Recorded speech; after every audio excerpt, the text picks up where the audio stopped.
Rebuilding Africa: Democracy, Corruption, and the Fight for Progress. Independence was only the beginning. The next challenge? Governing. Across Africa, newly independent nations faced impossible expectations: rebuild economies, unify divided peoples, and deliver freedom. But soon, democracy gave way to dictatorship. Corruption took root, and foreign powers never truly let go. This is the story of post-independence Africa, and its long, unfinished fight to rebuild itself. Chapter 1: The Promise of Democracy. At independence, African leaders promised prosperity and freedom. Constitutions were written, elections were held. Leaders like Kwame Nkrumah in Ghana and Julius Nyerere in Tanzania believed in building African models of democracy and socialism. The people were hopeful, singing national anthems and flying new flags. But it didn't last long. Chapter 2: The Rise of Dictators. One by one, African democracies fell. Coups overthrew elected governments. In many cases, leaders became presidents for life. In Uganda, Idi Amin ruled through terror.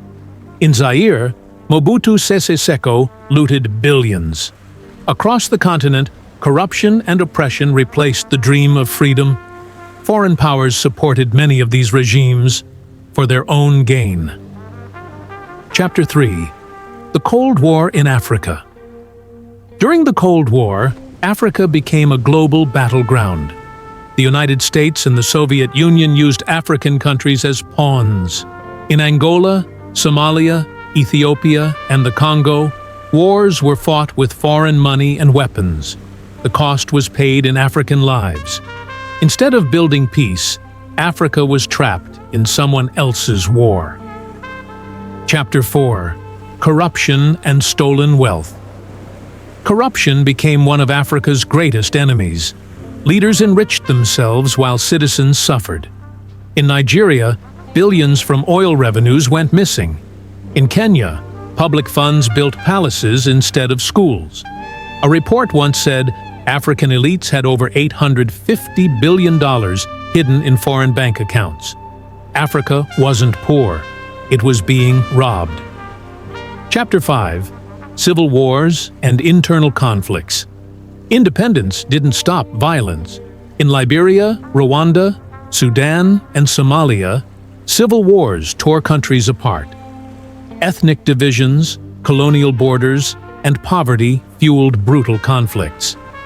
In 1994, the world watched in silence as 800,000 people were murdered in the Rwandan genocide. But from these tragedies also came powerful stories of recovery and resilience.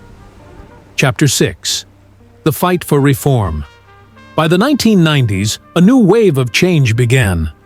Citizens demanded democracy, accountability, and reform. In South Africa, apartheid fell and Nelson Mandela was elected. In countries like Ghana, Benin, and Senegal, multi-party systems returned. Civil society groups, journalists, and youth movements led the way.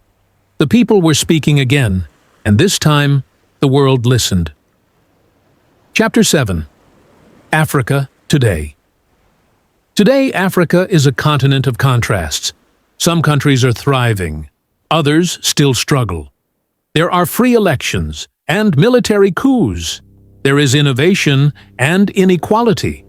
Leaders like Paul Kagame in Rwanda and William Ruto in Kenya promote development, but face criticism for human rights issues. The future of African democracy remains uncertain, but hopeful.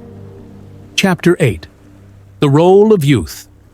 Over 60% of Africa's population is under 25. This generation is more connected, more educated, and more determined. Youth-led protests have shaken regimes in Sudan, Nigeria, and Uganda. They demand jobs, justice, and freedom. The future belongs to them, and they are ready to take it. Africa's fight for progress is not over. Democracy is fragile, corruption is stubborn. But the spirit of resistance, the same spirit that defeated colonialism, still burns. Africa is rebuilding, and this time, it's on its own terms. Thanks for watching.